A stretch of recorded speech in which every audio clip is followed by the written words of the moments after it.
தம்பி சாப்பிட்டு 2 நாள் ஆயிடுச்சுப்பா, ஏதாவது இருந்தா கொடுப்பா. ஐயோ இந்த 100 ரூபாய் தான் இருக்கே. சில்லறை இல்லையே. கொடுப்பா, ரொம்ப பசிக்குதுப்பா. அம்மா இருக்கும்போது கடைசியா கொடுத்த காசு. சரி இந்தாங்க.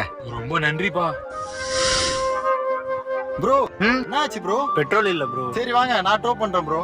சரி ஓகே ப்ரோ.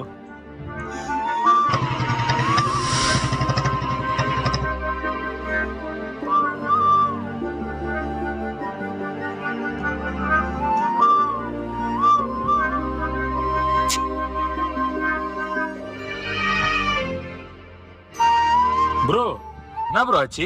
ப்ரோ பெட்ரோல் இல்ல ப்ரோ, அதான் தள்ளிட்டு போயிட்டு இருக்கேன். சரி உட்கார, நான் டோப் பண்றேன். வீடு பக்கத்துல தான் ப்ரோ. பரவாயில்ல, இருக்கட்டும் ப்ரோ, வாங்க போலாம். இல்ல ப்ரோ என்கிட்ட சுத்தமா காசு இல்ல ப்ரோ. என் ஃப்ரெண்டுக்கும் ஃபோன் பண்ண அவன் எடுக்கல. அவ்வளவுதானே, இங்க என்ன ப்ரோ இருக்கு? இந்தாங்க புடிங்க. அட புடிங்க ப்ரோ.